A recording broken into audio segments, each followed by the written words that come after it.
مع الله في لألآت النجوم وحبك الغيوم وضوء القمر نحمده ونصلي على رسوله الكريم اما بعد بسم اللہ الرحمن الرحیم۔ آپ کی خدمت میں حاضر ہیں پروگرام سنہری باتوں کے ساتھ، اور آج کی نشست میں نماز کے تیسرے فرض کے متعلق عرض کیا جائے گا۔ نماز کا تیسرا فرض ہے ستر کا چھپانا۔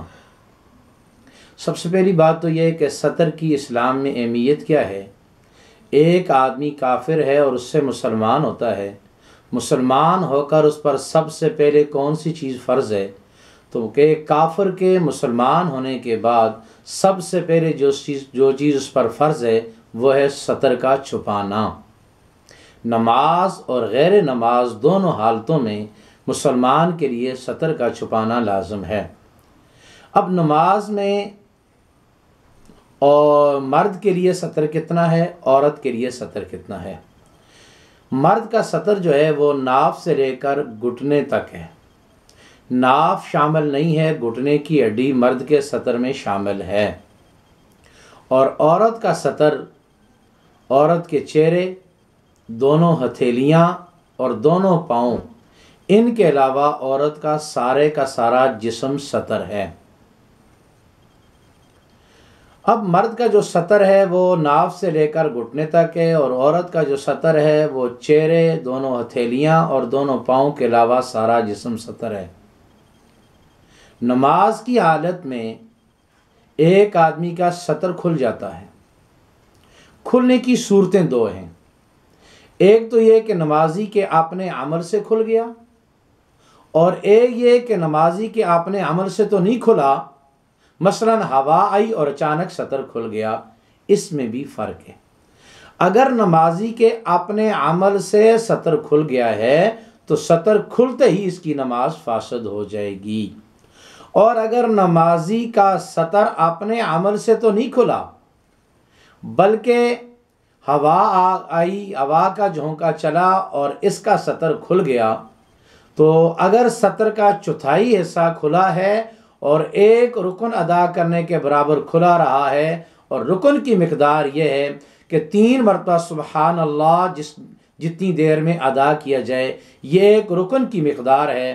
اگر 3 مرتبہ سبحان اللہ ادا کرنے کے برابر ستر کا چوتھائی حصہ کھلا رہا تو اس کی نماز فاسد ہو جائے گی۔ اگلی گزارش یہ کہ نماز اتنی بڑی عبادت ہے اور اللہ کے ہاں اس کی اتنی اہمیت ہے، ایک آدمی اس حالت میں ہے کہ اس کے پاس پہننے کے لیے کپڑا نہیں اور ستر چھپانے کے لیے کوئی بھی چیز میسر نہیں ہے، نماز اس حالت میں بھی معاف نہیں ہے، لیکن نماز کے لیے ذرا ترتیب تبدیل ہو جائے گی۔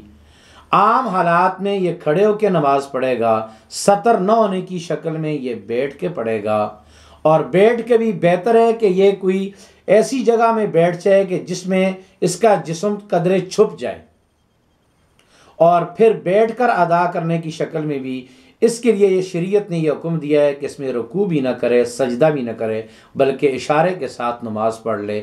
اس طریقے سے اس کا ستر بھی کسی نہ کسی درجے میں کافی حد تک چھپ جائے گا اور اس کی نماز بھی ادا ہو جائے گی۔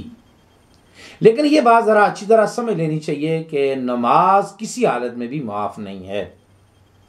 کپڑا موجود ہے تو اس کی موجودگی میں اگر اس کا ستر کھلا ہے تو اس کے مسئلے الگ ہیں، اور اگر ایک آدمی کے پاس لباس ہے ہی نہیں تو پھر بھی نماز پڑھنی ہے، اور اس کا مسئلہ یہ ہے کہ کھڑے ہونے کے بجائے بیٹھ کے پڑھے، اور بیٹھ کے بھی اس طرح پڑھے کہ جس طرح اس کا نچلا جسم چھپ جائے، اور رکوع اور اشارے کے ساتھ نماز پڑھے، اس کی نماز ہو جائے گی۔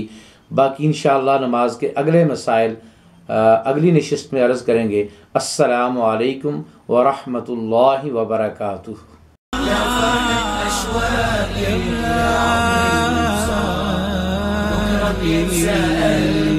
كل أيام الصلاة